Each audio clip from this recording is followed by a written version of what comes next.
I do and you give. I do and you give. And that's not love. That's not generosity. And so reminding how generous the love I've experienced from other people, starting first with the person that I betrayed and her willingness to stick it out with me, it's a gift that we get any second chance. It's a gift that my kids give me a second chance.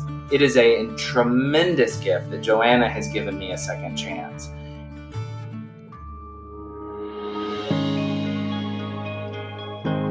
Hello, everyone. Welcome to the Betrayal Recovery Transformation Podcast, where we talk about all things betrayal, all things recovery, and all things transformation. I'm your host, Chris Rocha, here with my co-hostess with the mostest, Jen Howie. Hi, Jen. The mostest of what? What do I have the all, mostest of? All the good things. Good. All and none of the bad. None of the bad. I'll take it. I'll take it. I mean, you do bring a little spice. I do. So, and we like that. So we'll take it. You're definitely the sweet, and I am definitely the spice. There's no question about that at all. I love it. This is why we've been friends for so long. So Jen, who do we have on the show today? We have, two of my most favorite people that I've met at Sills. This is, look, I see some nods of the head. Yes. I'm liking that too. Matthew and Joanna Raabsmith are a dynamic duo committed to helping individuals and couples heal and grow in their relationships. With years of experience as a coach and therapist, respectfully, they combine their skills to guide clients through relational and personal challenges.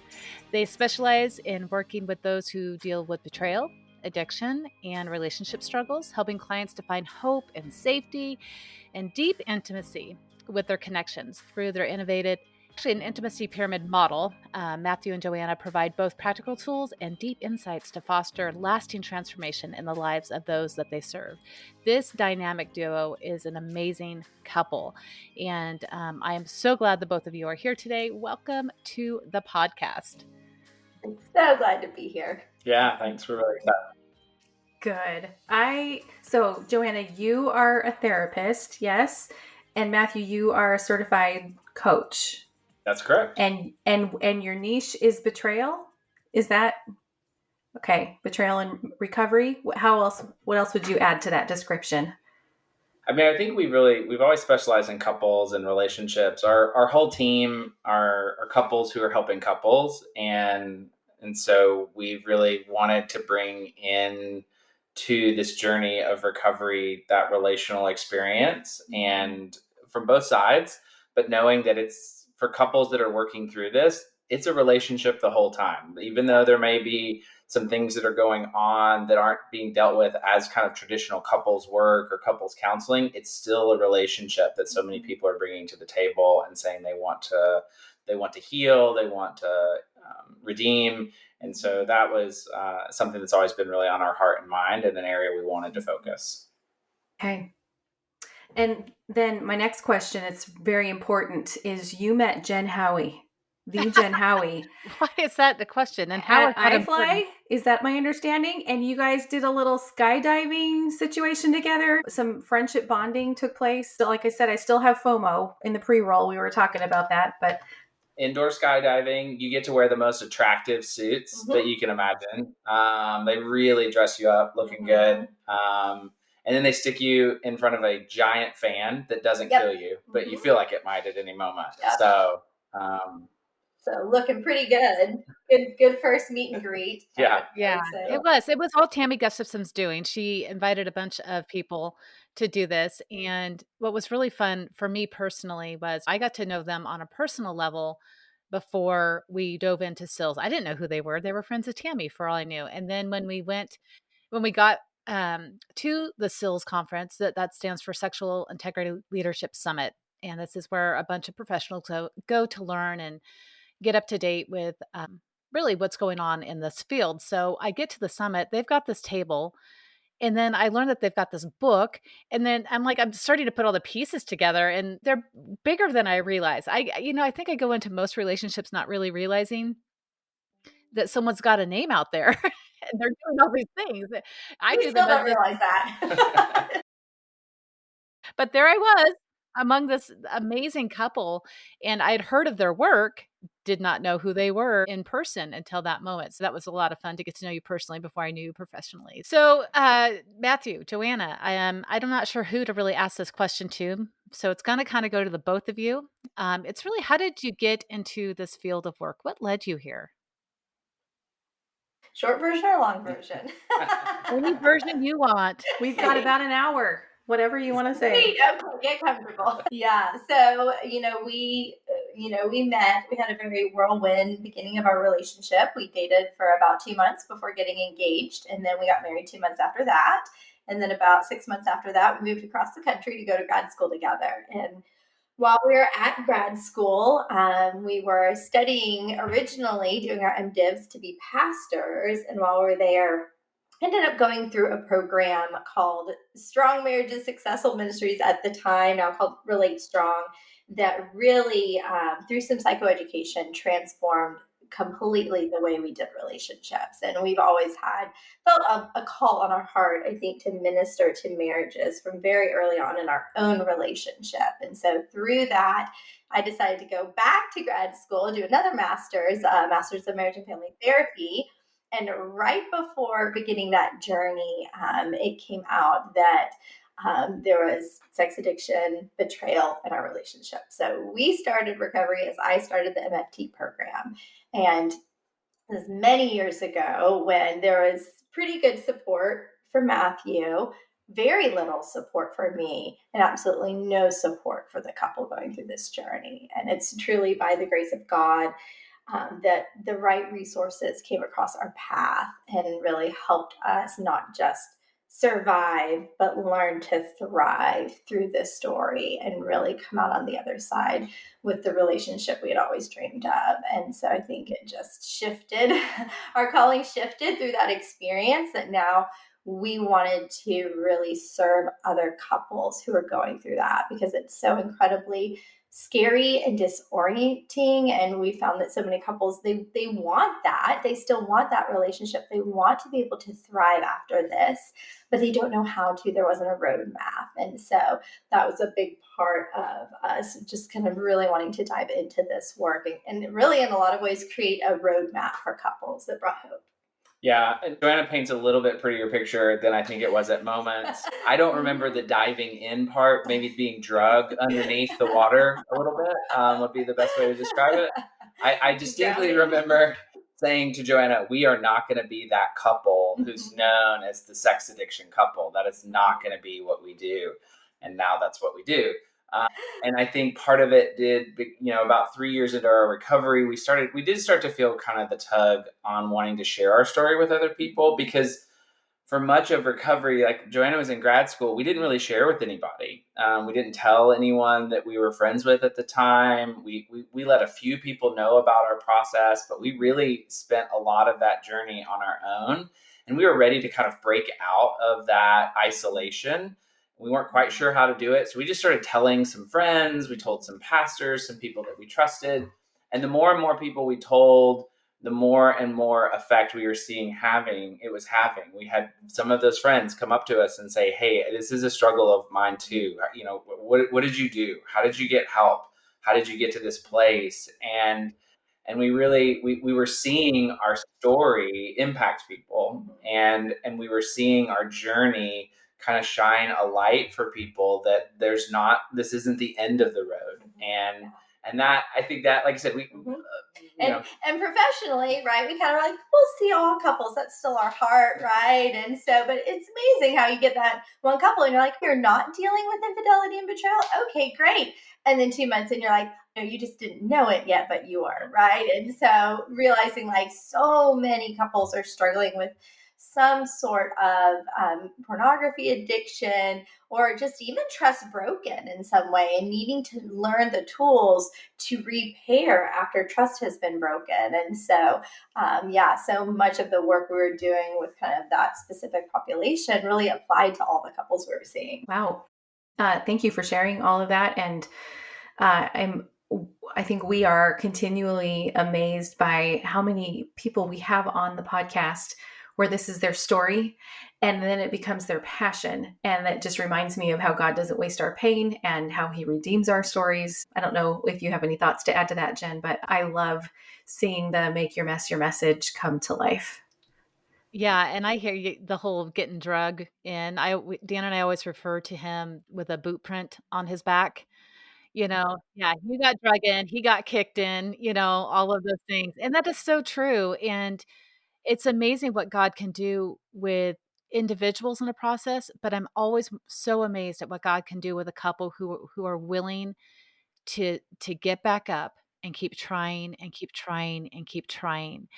And it is a very difficult process. And I'm so grateful for the ministry that you guys had and that you had the wherewithal to say, all right, we're not going to let another couple do this alone. We're just not going to let them do it alone.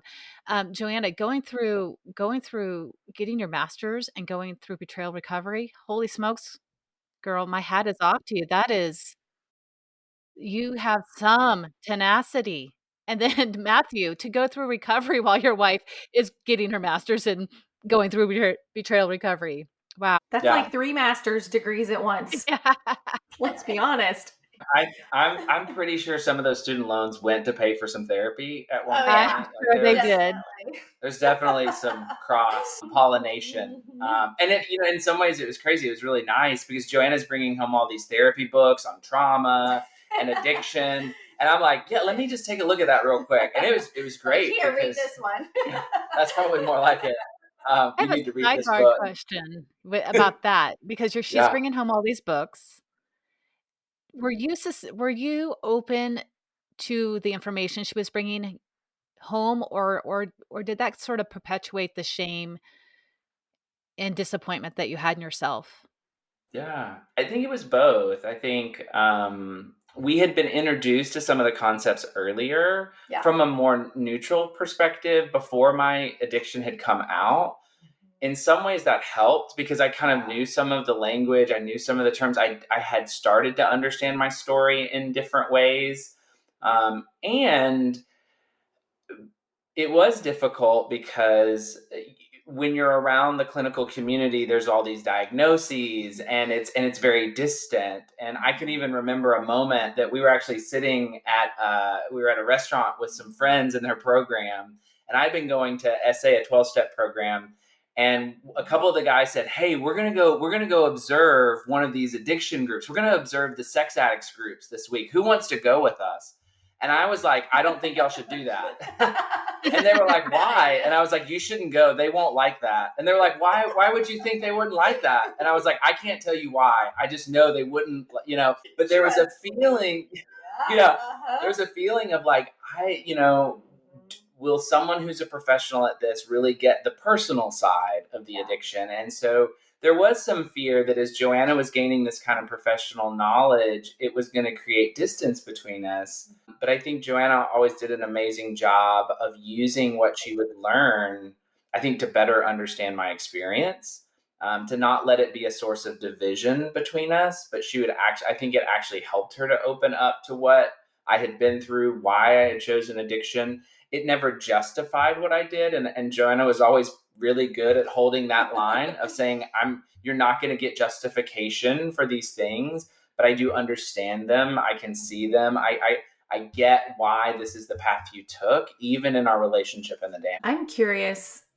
about, I've got so many questions in my head right now that are not in the flow of what we're going to talk about today. So thanks for this long get to know you session. But as a therapist and a coach that's been in the industry in this business for quite a long time, Joanna, you said a minute ago that when you were going through betrayal recovery, that there weren't a lot of programs, a lot of information out there for you. So as clinicians in this industry now, when did you start to see a turnaround? Like about how many years back did you start to see? That's a great question. So kind of, we did recovery over a decade ago. And so I had connected with the very limited partner resources that were there. And they certainly were not betrayal trauma informed. They were the codependent co-addict model. And I immediately knew, like, this does not fit.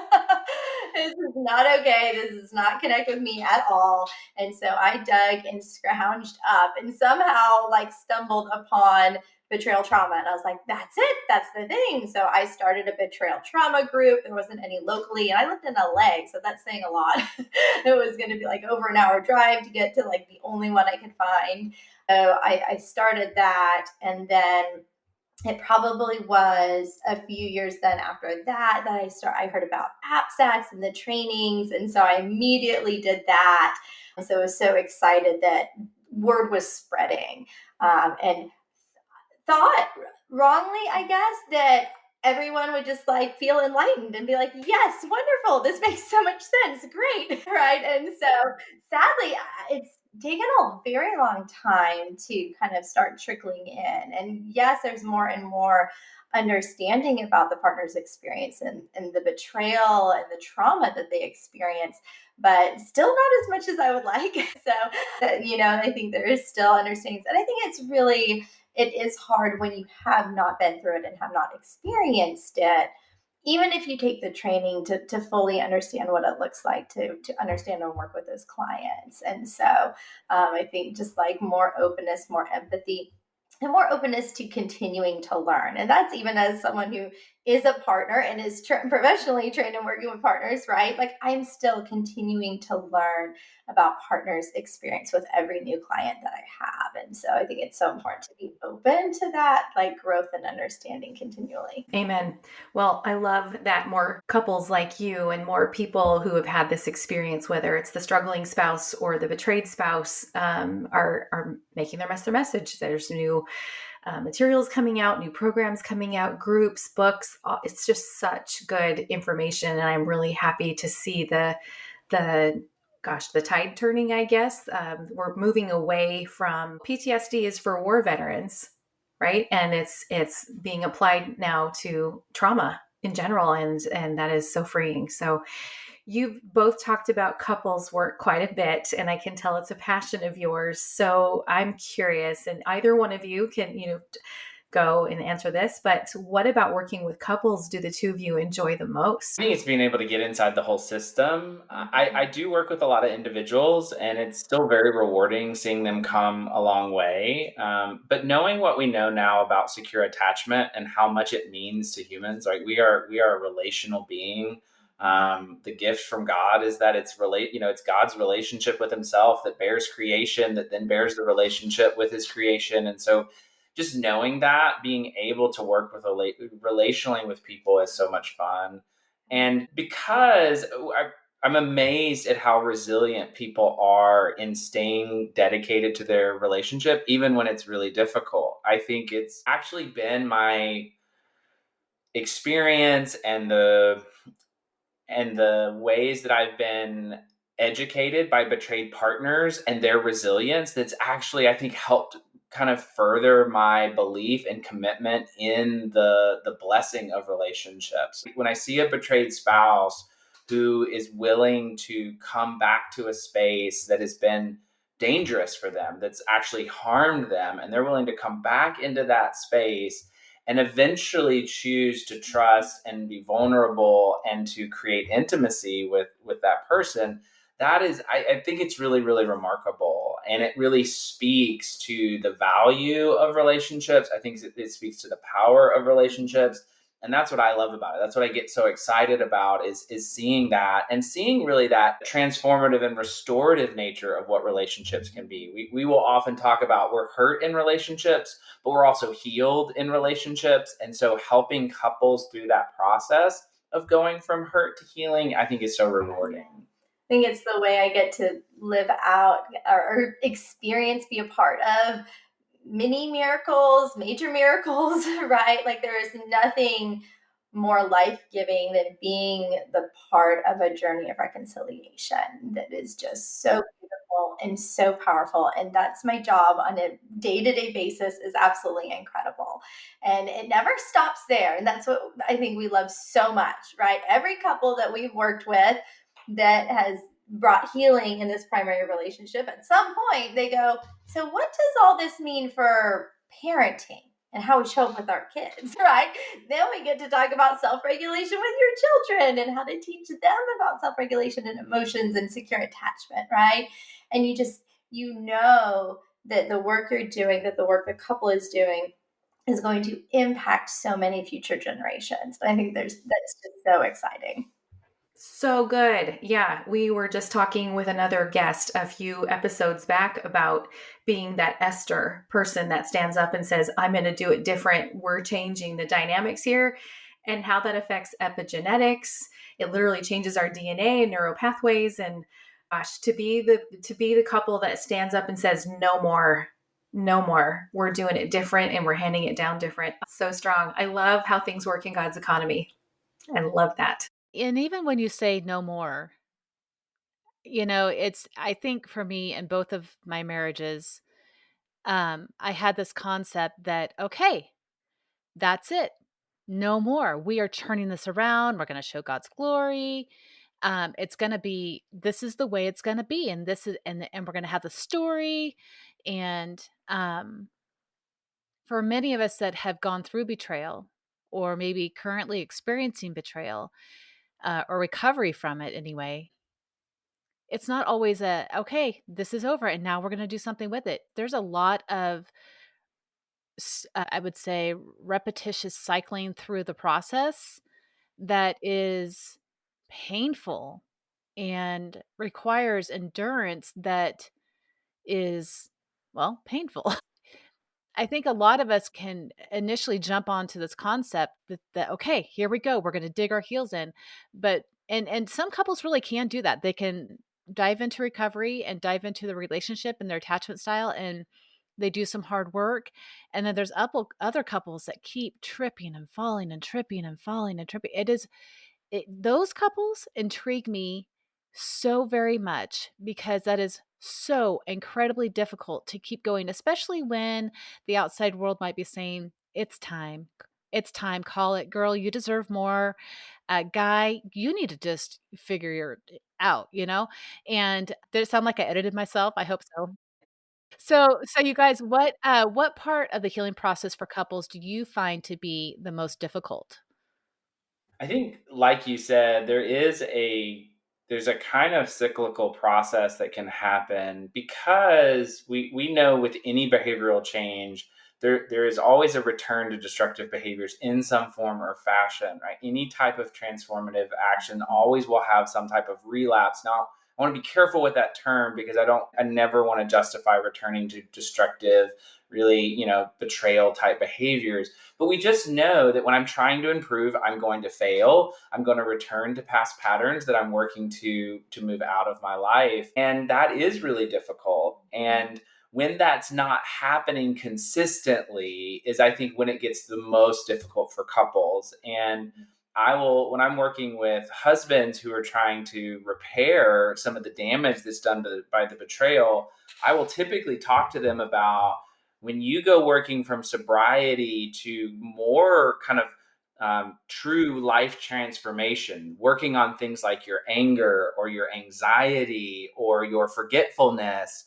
or these other behaviors that were wrapped up in your addiction and in your betrayal and then the things that were going on in your relationship. These things are going to be just as important to the trust building process as being sober, right? You can have 3 years of sobriety, but if you're exploding every time someone has feedback for you, they're not going to experience you as safe. They're not going to want to trust that you're in true recovery. And I think we see a lot of couples get stuck in that kind of second level of recovery where there's been some obvious progress, but still those regressions without a really consistent kind of high reliability of change. Yeah. I think it's so hard. And Jenny kind of mentioned those relationships where it's like they keep hitting roadblock after roadblock after roadblock, and it's extremely painful for that partner. And on top of that, sometimes there's a lot of pressure from outside voices around what they should or shouldn't be doing in terms of that relationship. And that could be well-meaning friends, family. It could be people in the recovery community. And I have a lot of clients who have lots of people in their life that feel very strongly about their relational decisions to stay or go or wait, right? And so my work with my partners, beyond kind of obvious of like grieving that reality and building internal resources to make it through that alive, is continuing to I always say, like, trust your gut. And so much that is destroyed for partners through betrayal is that ability to trust themselves, because they didn't know the reality they were living, and they oftentimes were shutting down their experience because it didn't make sense. And so being able to start to trust themselves even in the recovery process around what is right for me now, right? Because they'll be like, should I stay? Should I go? I'm like, that's not what matters. It's that you make an empowered choice to stay or go, that you're trusting yourself around where you're at and what you need, right? And so that's where I kind of try to focus. And sometimes it is kind of going like and letting go of others' expectations of what your journey should look like. And that's hard. And that impacts those relationships. And so that's another layer to grieve. But yeah, so that's, I think, so important. I don't think that's talked about enough. I'm really glad that you brought up the trusting your gut, because I think a lot of times we hear, trust your gut in relationship to your spouse. Really, we hear that kind of on repeat, and that is very important to do. But what I hear you saying is also trust your gut in your decision making, no matter where you are in your journey. What is right for you in this moment? Because there's a process that each of us are going to go through. It's incredibly individualized based off of our history and our attachment styles and whole lot of other things. And so to trust our gut in this process. So if you are deciding to stay when you are feeling pressure to go, trust your gut. You are in process. If you're deciding to go when someone's pressuring you to stay, what is it that you are needing? Because your gut is good. And for those of you who are believers, you have the Holy Spirit. And so the Holy Spirit is leading and guiding you, and to not maybe judge the process, but let the Holy Spirit lead you in today's decision. I know there were times where Dan and I were like, divorce is on the table. And we didn't throw divorce out in an argument where it was just like constantly this conversation, but it definitely got to a point where we're like, okay, I think it's time. I think it's time. And then 3 weeks later, there's this shift, and it's like, actually, maybe not. And so getting too attached to whatever outcome you're moving towards, is really wasting some energy because the energy that you need for today is in the learning to trust that quiet voice inside of you, and let that be a big part of the journey, not just with your relationship, but with your relationships outside of your marriage. So thank you for saying that. That was really good. Thank you. Very good. Yeah. Yeah. So Matthew and Joanna, the two of you have become known for creating something called the intimacy pyramid. And I'm really excited to roll our sleeves up and dig into this. I got to sit in on your intimacy pyramid class, and it was so good. I just my brain loved how you ordered everything, how you made things make sense. I'm a very visual person. And so I'm excited to hear from you guys more about the intimacy pyramid. And can you tell us how you use this tool to help couples find, you guys talk about thriving intimacy, not just intimacy, but thriving intimacy. And I will say, whenever prior to betrayal trauma, I heard about the word intimacy, I always assumed it was physical. And through this process, my husband and I learned about emotional intimacy, and we are all about it. Tell us about the intimacy pyramid, please. And I will, by the way, listeners, put a link in the show notes so that you all can see what we're talking about as well. Yeah, talk to us about thriving intimacy in the coupleship. We were really lucky. We got to meet and connect with some wonderful people along our journey. One of the people was Dan Drake. Joanna actually got to work as an associate when she was getting her license at his practice. And he drew up on the whiteboard this idea that he was conceptualizing, this intimacy pyramid. And we actually had a talk that week that we had to give on intimacy at a church, and we didn't have a plan. And Joanna came home with this drawing, and she goes, yeah, I got a plan. And I was like, great. And we threw this talk together in a couple of days. And it was so funny. We were leaving the talk, and these couples were coming up to us, and they're like, oh my God, that's it. That's what I've been looking for. I've been looking for something that helped me understand how do I get after what I really want. Because like I said, what people would say is when I think about intimacy, I always thought it just meant sex, or it just, it was just this thing that would just happen because we were together long enough and, kind of like osmosis. And it was like, no, now I get it. And I get the pieces that we're missing. And so, yeah, we were really lucky to work with Dan in developing this idea. And so ultimately, the model was designed for a couple of reasons. One, we wanted to give couples a vision and a really understandable journey of what it looked like to get there. Because we had experienced so much growth and transformation and greater connection post recovery than actually we did prior to, in a really good relationship, that we thought we need to take what we learn in relational recovery after betrayal and be able to translate it for anybody so that they can get after the kind of things that are going to make them thrive. Yeah. And so we use this model with pretty much every couple we work with, betrayal or non-betrayal, because it is so helpful. Most people, they don't have a lot of relational emotional education growing up. I have yet for one of our kids to have a class at school about either one of those two things, right? And so most people come in wanting to form a really healthy relationship, but having absolutely no clue like how to do that and what the pieces are and how to build that, right? And so I think it's, first of all, just like a fantastic psychoeducational tool of like, oh, here are the pieces. Here are the parts of here's how you build honesty. Here are the different things you need to know about honesty, right? Like one of the pieces we include in honesty is awareness. I can't really be an open and transparent person if I don't know myself, right?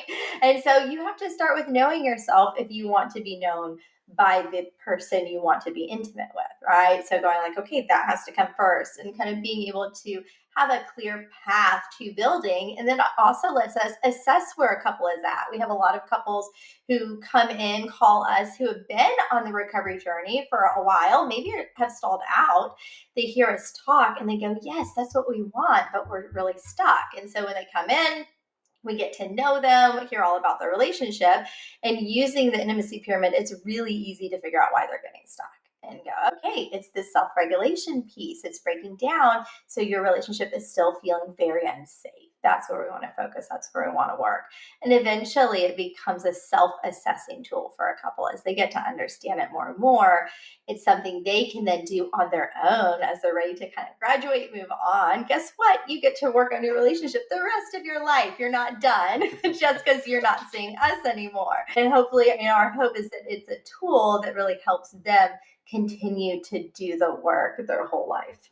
Do you think it would be advantageous to describe the intimacy pyramid to our listeners real quick? Would you be up for taking a minute to do that? We can give a quick overview. Like, there's a whole book, so we'll condense it into 30 seconds. Okay.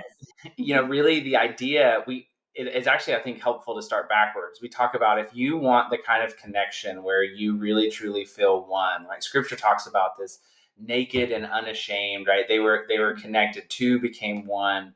If you want that kind of connection, there's some things that have to happen. You have to, one, we know, be willing to be vulnerable. Intimacy is risky. It's highly risky. It requires us to risk a lot to step into vulnerable spaces and be exposed to potential hurt. And so we know that if we're going to have intimacy, we have to have vulnerability. So the level right below intimacy is vulnerability. Well, we don't ask couples just to dive into vulnerability and intimacy right off the bat, right? Even though that's what they're wanting. Those are the fun things of relationship. And that's what a lot of couples do, though, right? They get married and they're like, yes, okay, great, vulnerability and intimacy. We want them to take an informed, do a risk assessment first before you take that risk of vulnerability. Build some trust there first, right? Yeah. As you were saying that, I was thinking, hey guys, this is the deep end of the pool. We got a 10-foot pool. Jaws is in there. Don't worry about it. Just dive in. Because Jaws, we've talked about this fact on the podcast. Jaws does in fact live at the deep end of the pool. I should have put a kid warning on this. It's not. It's actually. It's actually not true. It's not true. Anyway. Yeah, and really helping them understand what is safety and trust. And one of the big things we talk about when we talk about safety, right? To be able to trust something, I have to know it's safe, and reliability is a big part of that. And so we kind of say it needs to be 95% or more reliable for me to be able to trust it, right? And actually be able to lean in. And so, we're thinking about all going skydiving next year at Sills, actual skydiving. If they're like, here's your parachute, it's like 50% reliable. You can My jump out of that word. plane. Not a chance, right? But will I be fully vulnerable and intimate with my my deepest, sensitive places? Like, sure. Like, wait, why are we doing that?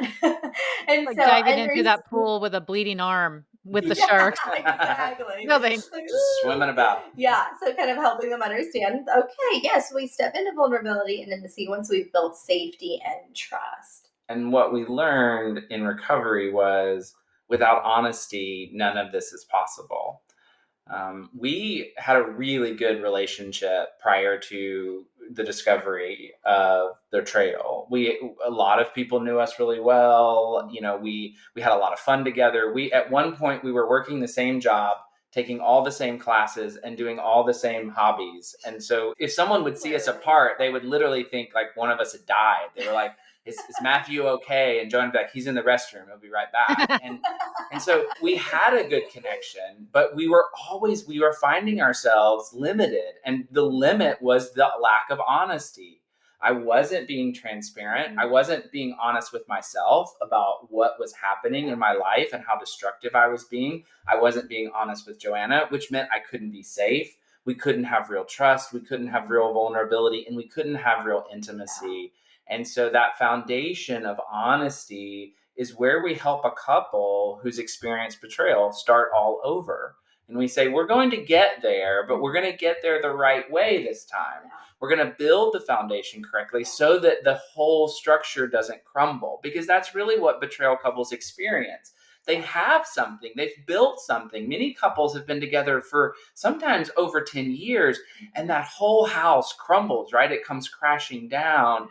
And so we really just encourage, like, we want you to rebuild, but let's not start with the roof. Let's start with the foundation. Let's really start with the pieces that matter. Let's build slowly so that when you get that full house reconstructed, right, you get everything rebuilt, you really know that it can withstand the storms. Life has not been necessarily simple for Joanna and I since recovery. There's challenges. We have 3 children that are close in age. We are building our own business. There's all of these things. But now I feel like our relationship can withstand things that before I don't know that it really could have handled. I can so relate to that. We're not the same. We're not the same. Betrayal, all this whole process healed me as an individual, healed my husband as an individual. And as we pursued our own healing, now we come to the coupleship again, and it's changed the whole dynamic. It's that adage of changing the dance steps, playing the game differently, let go of the rope, all of those little metaphors, right? But when we change as individuals, that's why the most powerful thing we can do as a struggling spouse or as the betrayed spouse is pursue our own healing and let go of the rope of trying to control, like you said, Jen, the outcome of the efforts or your hopes and dreams. Let go of the outcome and just pursue your own healing, because that's where the magic is. And as our mutual friend Tammy says, we don't have to be thankful for the betrayal or for the struggle, but we can absolutely be grateful for the result of all the hard work that we've done. That's so needed. And I will, without dipping into spiritual bypass too, I will say in my story, it's true that that God's ways are not our ways and his thoughts are not our thoughts. And he used this whole thing mightily for my good. He really does work all things together for good. Yeah. The timing's not always our timing. Right? Yeah. It might be so long late. We just don't know, but he is trustworthy. Right. And Chris, when you say, about the results, I think for the woman that's listening today, as our podcast predominantly speaks to women, but anybody that's in the betrayal process, sometimes we're waiting for the result. And the result with this concept of where the relationship lands. And I think that it's really important to remember that the result that we're experiencing today, maybe it's you laughed for the first time. Maybe it's you for so long you couldn't even find yourself singing in the car or For those of you who like to sing along, you couldn't even bring yourself Maybe you to, didn't cry today yeah. for the first time in months. Yeah, or yeah, whatever it might be, the result getting attached to I don't know why I'm thinking capital R result, but let's lowercase that baby and realize that there's a ton of results that come along the way that are worthy to be acknowledged and celebrated and embraced, and, And they're measurables. there's so many results along the way internally, that we can experience as individuals in this process, and certainly as couples as well. So I just want to bring that to light, that the result isn't necessarily that capital R result. That's such a stupid way to say that. It makes me think of, Jen, your niche, one of your specialties is reclaiming body image after betrayal, right? And it makes me think of the NSV, the non-scale victory, when you're talking about, the dreaded weight loss. But what are all the other reasons? What are all the other good results that you get from the work that you're doing to live a healthier lifestyle? And I think that metaphor carries over here, that Sure. there are, I like that, lowercase r results that we see. I had the Maybe healthiest body image when I put on 50 pounds, and that sounds very backwards, but the opportunity I had when I'd put on all that weight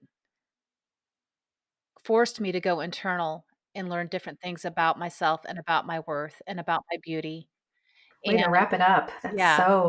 That so applies to this. So let's talk about that. Let's talk about some of the keys for the spouse who's betrayed. So what are some of the keys for the spouse who are betrayed? What are some of the keys for the betrayed partner? And then what are some of the keys that you guys use to help the couple actually succeed in their process?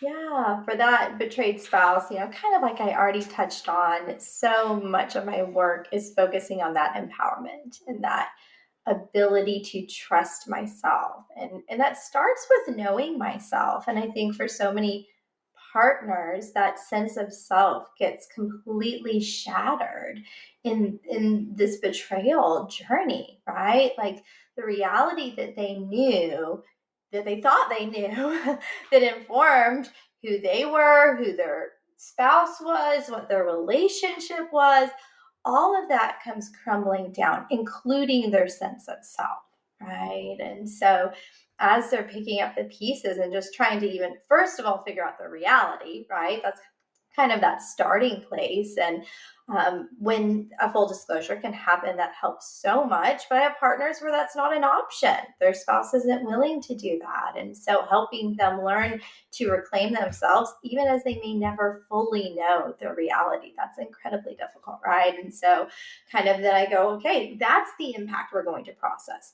When we're going to grieve all those pieces, right? So going, okay, what is the reality you do have? How do you learn to grieve that?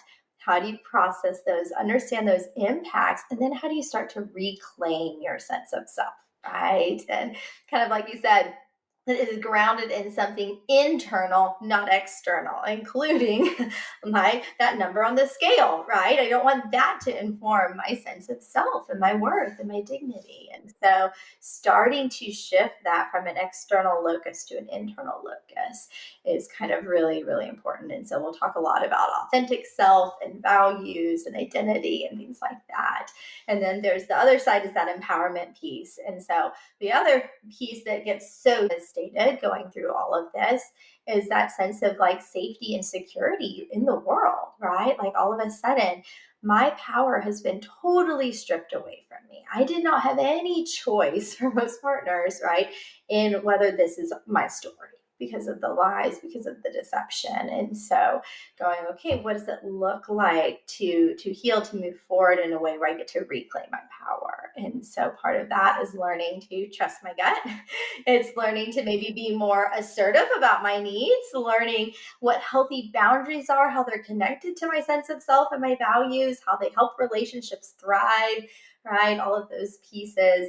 And then being able to make decisions, choices from a place of regulation. So I can feel really confident in those, rather than having them be this very reactive out of my pain, kind of pain informed decisions, which even if it was the quote unquote right decision, I still don't feel good about it. I don't That feel is good so about the good. way So that. what did you just say? Make your decisions out of when you're in self-regulation?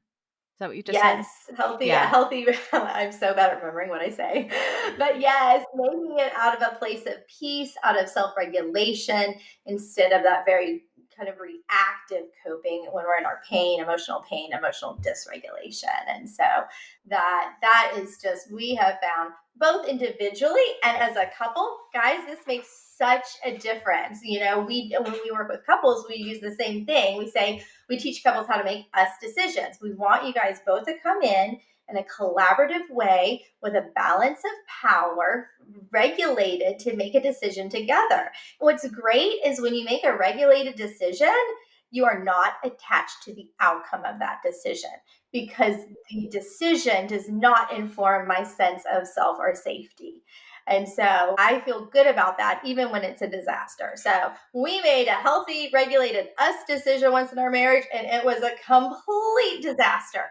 But instead of like pointing the finger, blaming, or feeling bad about it, it became a hilarious joke in our house, and we still laugh about it today. Like, can you believe how bad that was? Oh my goodness, right? Because we made it from a really empowered place. And so we weren't really attached to the outcome as much. Yeah. We signed a 13-month lease on the single worst apartment in our city.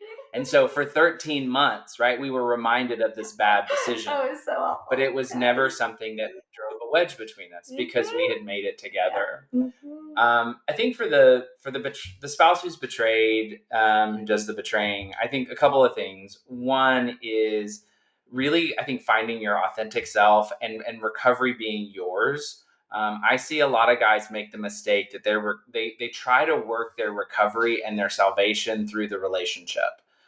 They want to repair everything so that they feel better about what they did. And what ends up happening is they forever chase this idol that they never get, and their partner feels frustrated because it never feels authentic and genuine, and that their care for them is actually about the hurt they caused as much as in them kind of getting out of this guilt bind. And so a lot of what I would do with guys is really helping them find their authentic self, because every guy I have met in recovery is a good man. They are created by God on high. They are put on this earth to do good. And when they can discover that, it's amazing how loving, how empathetic, how connecting and generous they are to the people in their lives. And so I tell them all the time, when you find your authentic self, I guarantee you the people in your life will want to be closer to you. They will draw closer to you, including the people you've betrayed.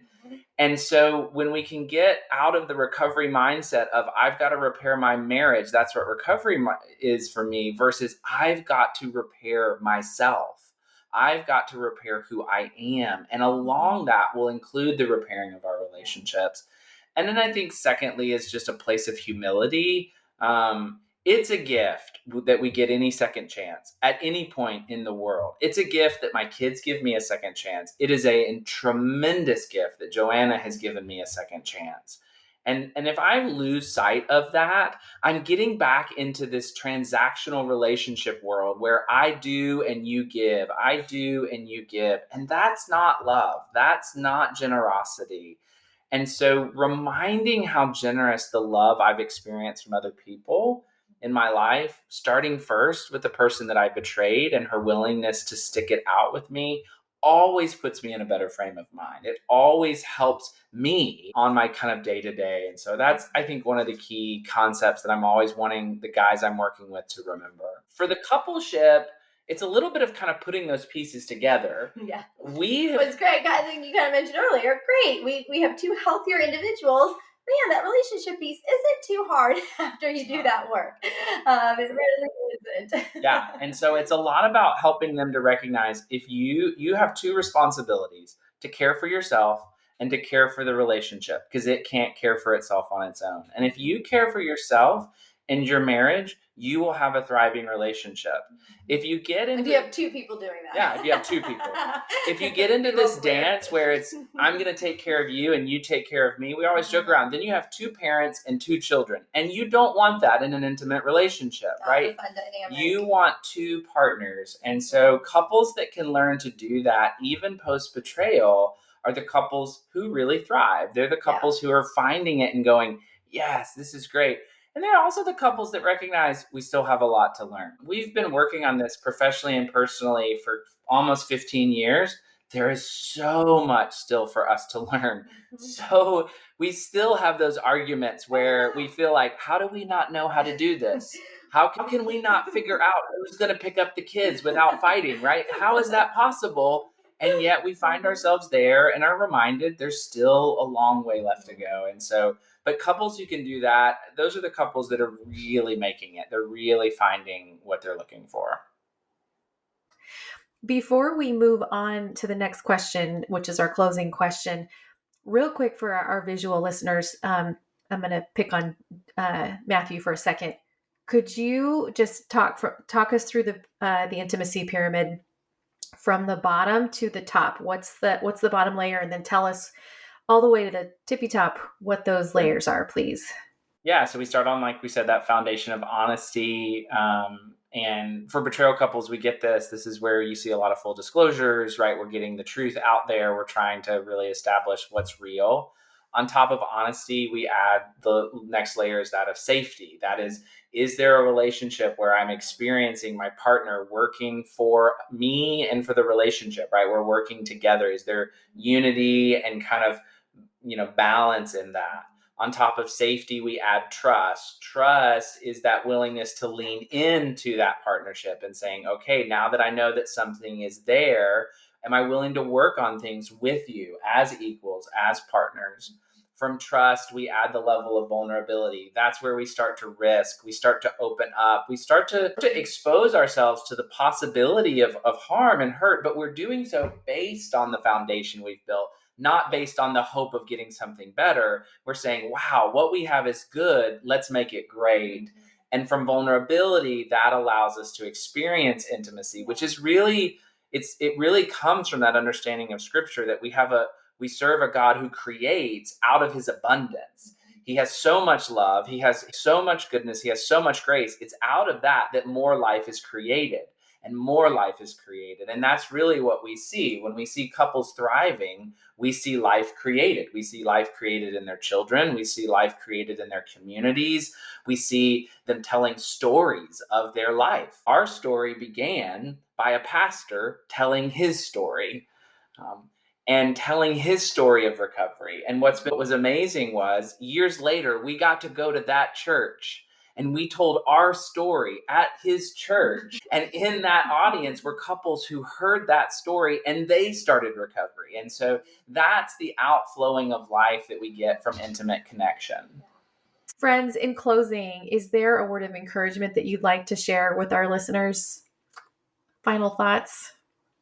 I think, one of the ones I always share is that you're not alone wherever you are in your journey. And that has been so healing for me and so healing for all the partners that I've worked with, because it can be very isolating at times for particular reasons, experiences, other communities where maybe there's been additional betrayals or harm as you go through this journey. But I think it was so encouraging to know not only am I not alone in my experience as a betrayed partner, but like as a couple, we weren't alone in this journey. And Matthew briefly talked about that anonymous pastor who spoke in that very first MFT class I took, a 2-week intensive called Shame and Guilt. That was a really fun class. So stood up, told the story. And I think a lot of what resonated was, oh, that sounds like what I'm experiencing in my relationship.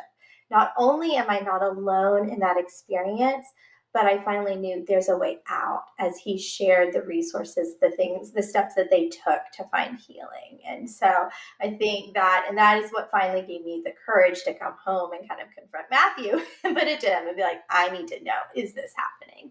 And so I think just knowing like you're not alone and there's a way out. I think the encouragement I can offer is there is healing in acceptance of your story.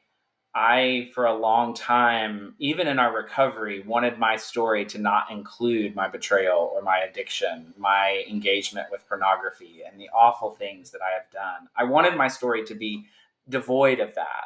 And I wanted our story to be devoid of that. I wanted the story of overcoming, but I didn't want the story of any of the pain and the darkness and the damage.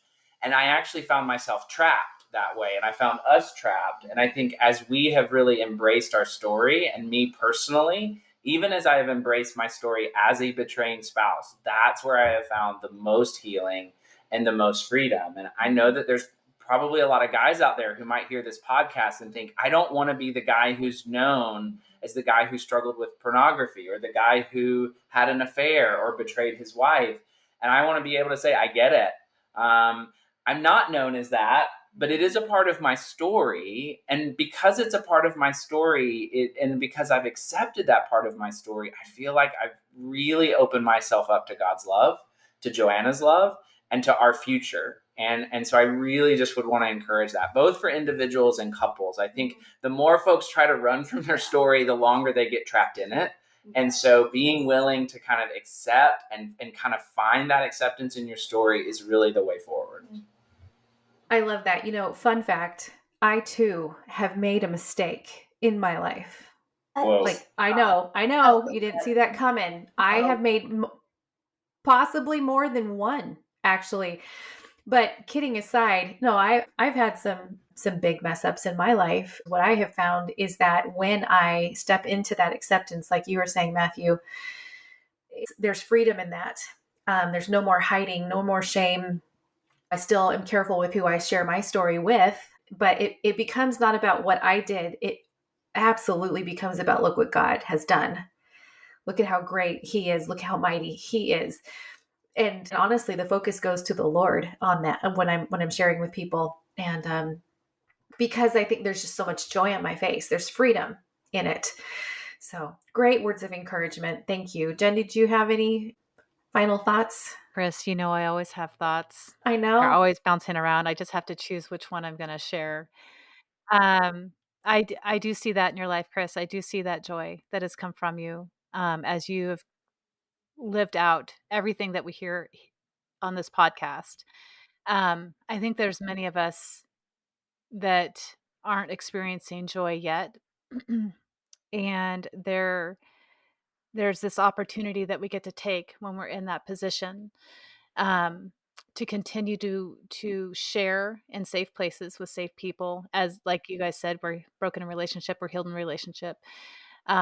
Your story's in process, and you don't have to wait till your story has arrived to share what you're experiencing. And there's a lot of power and healing in that process, as you said, Joanna, that you're not alone.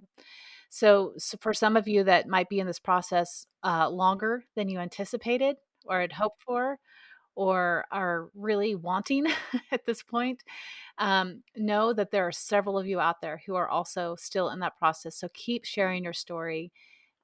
Keep sharing your process. Be bold in taking back the territory that is yours, that has been damaged in this process. It is still your territory to take back.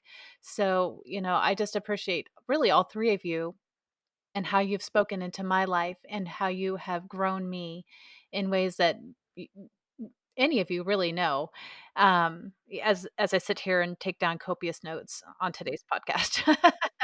Even today, growing and sharing and learning. But I think that there's a certain amount of chutzpah. I don't know why I say it with a whisper, but chutzpah as we share and dive into, even when it's painful. We don't have to wait until the story is what we claim to be complete. Do it in the midst of it. Do it with grit. Do it with chutzpah. Do it with tenacity. Do it in whatever way you have to take back the territory that was yours to begin in the first place.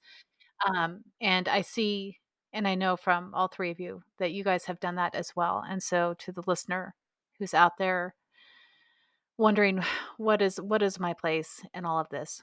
Well, I don't know what that is for you, but holy smokes, person, embrace it, whatever it is. Whatever it is, share it with somebody. And the word that keeps coming to mind is grit. Yeah. Yeah. So good. Matthew and Joanna, where can people reach you? What are your socials? What's your website? What's the name of your book? All right. So the book is Building True Intimacy, Creating a Connection That Stands the Test of Time. Got that right. That's good. On Amazon. It's on Amazon. They can always find us at the Raabsmith team. So Raabsmithsteam.com. We can post a specific link as well. We love to give away things. We have some worksheets and some resources for couples if they're going through this journey. We'd be happy to kind of share a link so folks can get a hold of that. And yeah, if folks would love to connect with us, we always like connecting with people, helping them along the journey however we can. And the beauty of being a coach is that you can help people across state lines. Yeah. Across right? The world. So we've got them all across the globe. So that is so good to know. Joanna, does that apply to you as well? Do you have a coaching certification too? Yes. Yeah. Excellent. All right. Well, thank you so much. We've been looking forward to this conversation for months now, and we're so delighted that you guys took the time to meet with us and share with our listeners all the wealth of knowledge that you've gained in your years and years of training and experience. So thank you. And we'll look forward to seeing you in person at SILS May 1st and 2nd, 2025 in Portland, Oregon. Hope some of our listeners can come as well. That would be amazing. All right. So everyone, thank you for joining us on this episode of the Betrayal Recovery Transformation Podcast. We hope you found today's discussion insightful and empowering. If you enjoyed this episode, please subscribe, rate, and leave a review. It helps others to find the information and healing that they deserve. Until next time, give yourself lots of grace and keep pursuing your healing. Bye for now.